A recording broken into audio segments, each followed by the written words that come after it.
वैसे तो हम कच्छ में रहते हैं, काफ़ी सारे इलाके तो अपने देखे ही होंगे, गए हो ना देखने।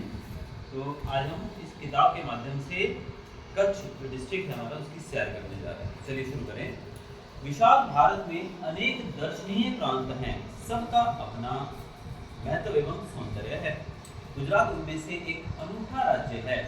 गुजरात का एक विशिष्ट जिला है कच्छ, जो गुजरात का अत्यंत रमणीय प्रदेश है। तो भारत जो है वैसे तो बहुत बड़ा है। भारत दुनिया का 7वां सबसे बड़ा देश है, पता है तुमको, 7th लार्जेस्ट कंट्री है। और भारत बहुत ही खूबसूरत भी है और बहुत इंपॉर्टेंट भी है। और गुजरात जो है इसका एक छोटा सा हिस्सा है। पूरा देश भारत, गुजरात इसका एक छोटा सा हिस्सा। और गुजरात के अंदर एक जिला, एक डिस्ट्रिक्ट आता है जिसको हम कच्छ बोलते हैं। और कच्छ डिस्ट्रिक्ट जो है इसके अंदर बहुत कुछ देखने को है। वैसे तो गुजरात पूरा ही देखने के लिए बहुत ही प्रसिद्ध है, घूमने लायक है, लेकिन कच्छ जो है वो अपने आप में अलग ही तरह का स्थान रखता है। टूरिज्म के दृष्टि से देखा जाए, टूरिज्म यानी लोग घूमने फिरने की बहुत जगह है। यात्रियों के लिए, जो ट्रैवलर्स होते हैं, उनके लिए कच्छ जो है एक बहुत ही सेंटर ऑफ अट्रैक्शन है कि नहीं।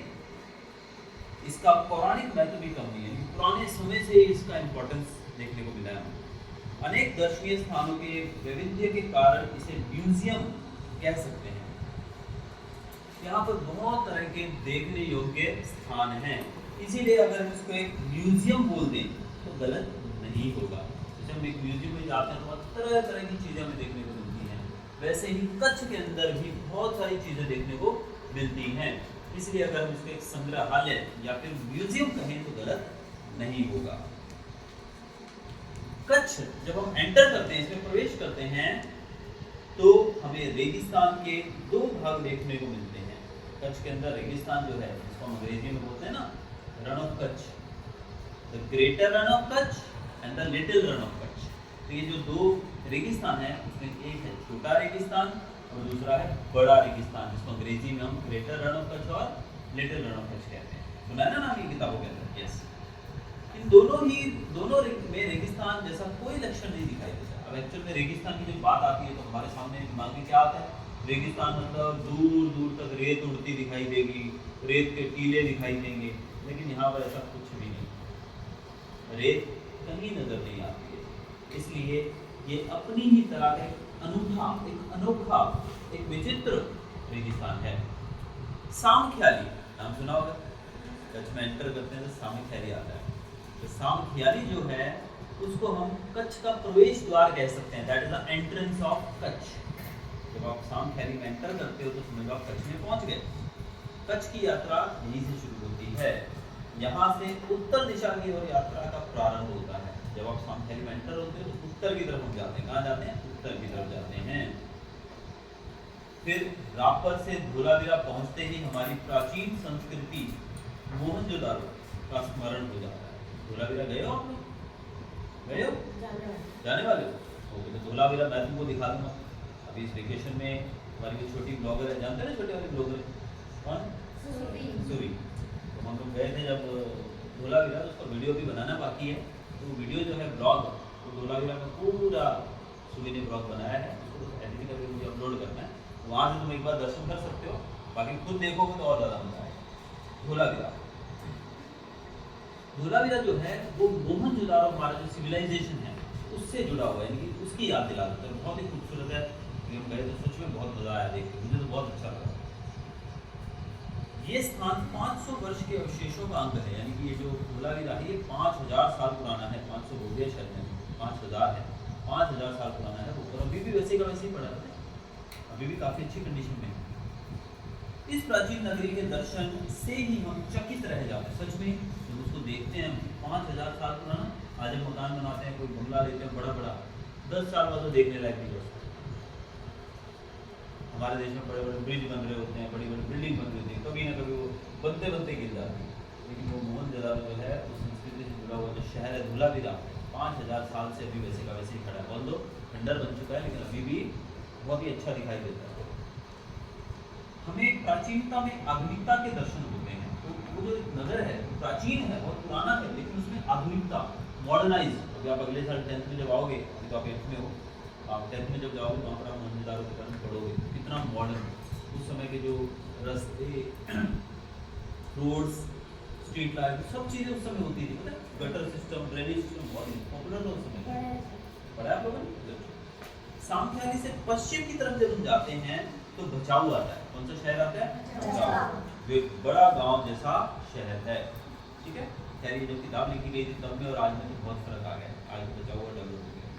वहां से गांधीधाम औद्योगिक कारखानों का शहर है। फिर हमारे शहर की बात होगी तो गांधीधाम जो है, यहाँ पर बहुत सारी इंडस्ट्रीज हैं, है ना?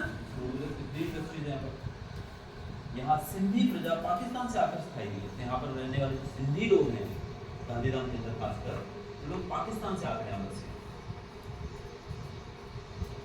गांधीधाम, आदिपुर तथा गोपालपुरी उद्योगों के कारण विकसित हुई दिखाई देते हैं। ये तीन जो नाम लिए मैंने भी, गोपालपुरी, आदिपुर और गांधीधाम, ये तीनों जो हैं यहाँ पर उद्योग बहुत ज्यादा डेवलप हुए। उद्योग मतलब इंडस्ट्री। आदिपुर में गांधी स्मृति तथा पास ही कंडला बंदरगाह का बड़ा महत्व है। आदिपुर में गांधी स्मृति तो आपने देखी होगी, जिसको गांधी समाधि बोलते हैं, गए होंगे ना सब लोग। गांधी समाधि के बारे में लिखा गया, बहुत ही देखने लायक जगह है। फिर कंडला पोर्ट को भी आपने देखा ही होगा, सब लोगों ने देखा कंडला पोर्ट, वो भी देखने लायक है। कंडला का विकास यहाँ की प्रजा के लिए महत्वपूर्ण है। अब कंडला पोर्ट जब विकसित होगा, डेवलप होगा तो हमारे लिए बहुत अच्छी बात है, होना चाहिए ना।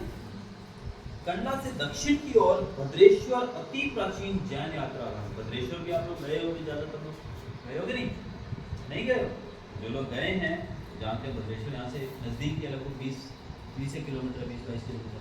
तो भद्रेश्वर जो है वो एक जैन यात्रा धाम है, जैन लोगों का वो मंदिर है। वो संगमरमर से बना 2500 वर्ष पुराना जिनालय भूकंप में खंडित हुआ, उसके पुनः निर्माण का कार्य जोरों से चल रहा है। ये जो मंदिर है, ये जो भद्रेश्वर बात की गई है, ये 2500 साल पुराना है, 2500 साल पुराना, और ये खंडर बन गया था, लेकिन इसको दोबारा से बनाया जा रहा है, ये तो काफी अच्छा बन गया। इसे आधुनिकता का स्पर्श मिला है, अब वो मॉडर्नाइज हो गया। मुंद्रा शहर तहसील मुख्यालय भी है, यहाँ अनेक उद्योगों के कारण विकास की दिशा खुली है। अब यहाँ पर मुंद्रा की बात आ रही है। मुंद्रा भी हमारे यहाँ से 100 किलोमीटर दूर है हमसे, और तो हमें वैसे 50-60 किलोमीटर यहाँ से ज़्यादा दूर है। तो मुंद्रा जो है वो भी एक बंदरगाह है, एक पोर्ट है, और वो भी बहुत तेजी से डेवलप हो रही है। यहाँ कुछ प्राचीन इमारतें हैं। समुद्र के किनारे तटीय यात्रा करते हुए हम मांडवी पहुंचे, और फिर मुंद्रा से अगर हम आगे जाते हैं तो मांडवी आ जाता है। और मांडवी जो है बीच के लिए बहुत फेमस है, ठीक है ना। यहाँ VRTI ग्राम्य संस्था है, 72 जिनालय है, पास की बिदड़ा गांव में अंतर्राष्ट्रीय अस्पताल है। अब हम यहाँ बात करें अगर मांडवी साइड की, तो वहाँ पर एक जैन तीर्थ स्थल और बना, 72 जिनालय बोलते हैं, वो है वहाँ पर। और उसके पास एक गांव है बिदड़ा। बिदड़ा जो है बहुत ही बड़ा हॉस्पिटल है वहाँ पर। गए हैं बिदड़ा? कोई गया? बिदड़ा मैं गया हूँ, कई बार गया हूँ। वहाँ पर बहुत ही बड़ा हॉस्पिटल बना हुआ है, बहुत ही बड़ा हॉस्पिटल है, जहाँ पर मुफ्त में बहुत सारे मरीजों का इलाज किया जाता है। साल में अक्सर वहाँ पर कैंप्स लगते रहते हैं, जहाँ पर लोगों का इलाज किया जाता है। बहुत ही अच्छा हॉस्पिटल है, बहुत बड़ा। उसके बाद हम थोड़ा मांडवी से आगे चलते हैं तो डुमरा एक गाँव आता है। जब मांडवी से नलिया जाते हैं ना, उस रोड के ऊपर एक गांव आता है डुमरा। फिर आता है कोठीरा, इन्होंने शायद नाम गलत लिखा है, कोठीरा नहीं है, कोठारा है, इसको भी मैं भली बात नहीं जानता हूँ। उसके बाद आता है सुथरी, और उसके बाद जखो आता है। जखो जो है वो भी एक छोटा सा पोर्ट है, वो भी एक बंदरगाह है, लेकिन बहुत छोटा बंदरगाह है। जैनों का प्राधान्य यहाँ नजर आता है। नलिया शहर तहसील का केंद्र है, यहाँ वायुसेना का मुख्य अड्डा है। इसके बाद उस एरिया में यानी की बात करें, जैन लोग काफ़ी हैं वहाँ पर। और नलिया की बात करें तो नलिया में एयरफोर्स स्टेशन भी है, जहाँ पे मैंने पढ़ाई की। एयरफोर्स स्टेशन नलिया, वो एयरफोर्स स्टेशन जो है वहाँ पर हमारा वायुसेना के बेस कैंप है। इस तरह पाकिस्तान नज़दीक पड़ता है, तो देश की सुरक्षा के लिए वहाँ पर एक वायुसेना अड्डा स्थापित किया गया। नलिया से 1 घंटे की यात्रा के बाद हम नारायण सरोवर पहुँच जाते हैं, और ये बहुत ही प्राचीन, पौराणिक और धार्मिक स्थल है। इस स्थान को रामायण काल का माना जाता है। नारायण सरोवर रामायण काल से चर्चा में है। वहाँ कोटेश्वर नामक दर्शनीय मंदिर है, जहाँ से रावण गुजरा था। कोटेश्वर जो मंदिर है, कहा जाता है कि वहाँ से रावण गुजरा था। यह पूरे भारत का प्राचीन स्थान माना जाता है। पूरे भारत का प्राचीन स्थान है, सिर्फ कच्छ का ही नहीं। सूर्योदय और सूर्यास्त दर्शन यहाँ का बड़ा आकर्षण है। अगर आप कोटेश्वर में हैं, नारायण सरोवर में हैं, तो वहाँ पर जो सूर्य उगता है और जो डूबता है वो सीन देखने वाला बहुत ही खूबसूरत लगता है वो व्यू। नारायण सरोवर से आगे की यात्रा करते हैं ना, हम लखपत पहुँच जाते हैं। कौन कौन लखपत गया? आप गए हो लखपत? आप भी गए हो? 2-3 लोग गए ना। अभी मैं थोड़े दिन पहले लखपत जाकर आया, बड़ा मजेदार जगह है, काफी डेवलप हो गया। लखपत जो है वो भी बहुत पुराना स्थल है। गुरु नानक देव जी जो थे उनके चरण रज से पावन इस भूमि पर गुरुद्वारा है। वहाँ पर गुरु नानक देव जी जो सिख धर्म के, सिख कौमों के, सिख रिलीजन के पहले गुरु थे, वो वहाँ पर आए थे। और उनके जो पादुकाएं होती हैं, पता है पुराने समय में वो लोग लकड़ी के पहनते थे, लकड़ी के होते थे, जिसको हम खड़ाव बोलते हैं, जैसे चरण ब्रज बोला गया है, वो वहाँ पर पड़े हैं उनके, और वहाँ पर गुरुद्वारा भी है। आप कभी भी वहाँ जाते हो तो आपको वहाँ पर खाना रहना भी मिलेगा, ठीक है। तो जब जाओ तो देखने लायक जगह। एक समय का समृद्ध शहर आज जीर्णावस्था में होते हुए भी दर्शनीय है। ये किताब जब लिखी गई तब हो सकता है लेकिन देखने लायक ना हो, खंडर था एक समय की। उसके पीछे कहानी है कि उसका नाम है लखपत। वहाँ के लोग जो थे लखपति थे, और वो एक किला बनाया गया, चारों तरफ दीवार से उसको ऊंची ऊंची दीवार से कवर किया गया, ताकि बाहरी लोग डाकू लुटेरे उस पर अटैक ना कर सकें। और उसका बड़ा दरवाजा था जो शाम को बंद कर दिया जाता। आज वो खंडर बन चुका है, लेकिन फिर भी अब जैसे कि यूनेस्को ने अब गुरुद्वारा साहिब जो है वहाँ पर लखपत गुरुद्वारा साहिब उसको वर्ल्ड हेरिटेज साइट घोषित किया है, जिस कारण से वहाँ डेवलपमेंट का काम बढ़ गया। वहाँ बहुत बड़ा गुरुद्वारा बन रहा है, बहुत अच्छे से डेवलपमेंट कार्य हो रहा है। यहाँ एक किला है, उसके बगल में पांद्रो खनिज संपत्ति के लिए प्रसिद्ध है। वो किला तो मैंने बताया जैसे आपको, उसके बाजू में ही पांद्रो नामक एक जगह है जहाँ पर खनिज, खनिज मतलब मिनरल्स निकाले जाते हैं जमीन से, ठीक है। साथ ही विद्युत निर्माण का यह केंद्र, वहाँ पर बिजली भी पैदा की जाती है। लखपत से मध्य कच्छ की ओर बढ़ने पर हाजीपीर मुसलमानों के लिए श्रद्धा का केंद्र आता है। लखपत से आप सेंट्रल कच्छ की तरफ जाते हो तो हाजीपीर आता है। हाजीपीर का नाम तो सुना ही होगा, गया तो वही नहीं होगा तुमने, मैं एक बार गया। हेलो आप एक बार हाजीपीर, वेरी गुड। हाजीपीर मुसलमानों का एक बहुत ही ज़्यादा धार्मिक स्थल माना जाता है। यहाँ पीर की मज़ार है। रेगिस्तान की झांकी यहाँ से होती है, वहाँ से आपको रेगिस्तान दिखाई देता है। रास्ते में माता का मढ़ आता है। माता के मढ़ तो मेरे को नहीं लग रहा कोई नहीं गया, कौन नहीं गया? सब गए ना? हाँ, माता के मढ़ सब गए, आप नहीं गए हो? चले जाना, ठीक है। माता का मढ़ जो है वो भी धार्मिक स्थान है।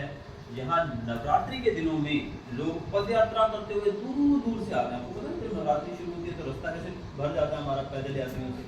तो सब लोग कितनी दूर दूर, मुंबई तक से लोग आते हैं चल कर, साइकिल पर चल कर, कैसे कैसे आते हैं।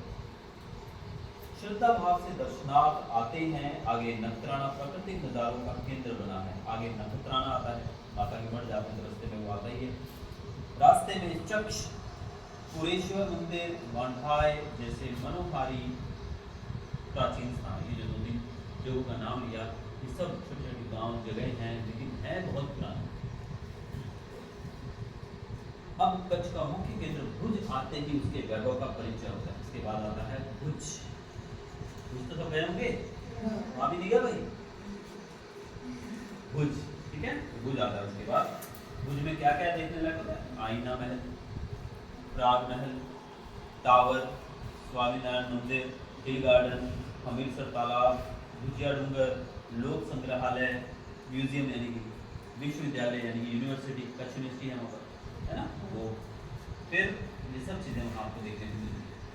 सन 2001 के अंदर भूकंप आया था बहुत ज़बरदस्त, ठीक है, और उससे ये शहर एक तरह से खंडर बन गया था।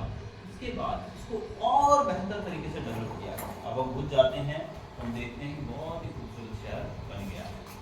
अब भुज से उत्तर दिशा की ओर खावड़ा में काला डूंगर, काला डूंगर कौन बन गया? काला डूंगर तो नहीं है, मैं कई साल पहले पिकनिक की तब गए थे, ठीक है। तो काला डूंगर जो है वो एक पहाड़ है छोटा सा, जिसके ऊपर मंदिर बना हुआ है। तो काला डूंगर जो है वो भी यहाँ पर आता है। पहाड़ पर चढ़कर रेगिस्तान की झांकी का अनूठा अनुभव। पहाड़ पर जब जाते हो तो दूर दूर तक आप देखो बहुत ही मनमोहक दृश्य रहता है। सरकार एवं स्थानीय जनता द्वारा रणोत्सव का आयोजन होता है। रणोत्सव तो जानते हो ना, डेजर्ट फेस्टिवल बोला जाता है, वाइट रण है। स्थानीय लोग मिलकर उसको करते हैं, रण उत्सव बोला जाता है। सिर्फ गुजरात के या भारत के लोग नहीं, पूरी दुनिया से लोग आते हैं, देश भर से लोग यहाँ आते हैं। और सफेद रेगिस्तान को देखना है आनंददायी घटना है। सफेद रेगिस्तान, व्हाइट रण, किसने देखा व्हाइट रण? एक दो लोगों ने नहीं देखा, एक बंदे ने नहीं देखा, बाकी सबने देखा है ना व्हाइट रण। तो व्हाइट रण पता है दुनिया में ऐसा कोई रेगिस्तान नहीं है जिसको हम बोलते हैं रेगिस्तान, बट वो रेगिस्तान ऐसा होता है जहाँ पर रेत और टीले नहीं होते हैं, जमीन पर एक सफेद चादर बिछी होती है, नमक सब रेत होता है। बुद्ध से अंजार भी आता है। आगे बढ़ते हुए सृजन संस्था में यहाँ की प्रजा की हस्तकला का परिचय होता है। वहाँ पर एक कोई जगह है जहाँ पर आप हाथों से काम किया जाता है, हैंडीक्राफ्ट, हाथों से बनाई जाने वाली कला कृतियाँ जैसे खासकर अंजार में देखने को मिलती है। बांधनी काम वगैरह किया जाता है, जो पंजाब में काफ़ी फेमस है। जेसल तोरण की स्मृति में मंदिर बना है, जो ऐतिहासिक स्थान है। जेसल तोरण भी देखा होगा आप लोगों ने, मंदिर है अंजार में। इसके बाद यहाँ से आदिपुर और गांधीधाम जा सकते हैं। फिर सूरजबारी नामक स्थान से हमारी कच्छ यात्रा पूर्ण होती है, जो अविस्मरणीय स्मृतियाँ छोड़ जाती है। उसके बाद आप सूरजबारी ब्रिज जो बना हुआ है उसको पार करते ही कच्छ को टाटा बाय बाय। कहा जाता है कच्छ नहीं देखा अक्सर हम ट्रैवल बसें जो होती है पीछे लिखा होता है, अमिताभ बच्चन साहब भी आते हैं, हाँ कच्छ नहीं देखा तो कुछ नहीं देखा बोलते हैं ना। कच्छ गुजरात का गौरव है और दुनिया भर के लोगों के लिए किसी भी मौसम में दर्शनीय एवं आकर्षण का केंद्र है। तो कच्छ जो है वो हमारा देश का गौरव तो है ही, लेकिन दुनिया भर के लोग जो हैं उनके लिए दर्शनीय स्थल है और विदेशी लोग कितने आते हैं यहाँ घूमने के लिए, ठीक है। और हर मौसम में आप कच्छ की यात्रा कर सकते हैं। तो ये था हमारा कच्छ। अब मैंने सबको कच्छ की सैर करवा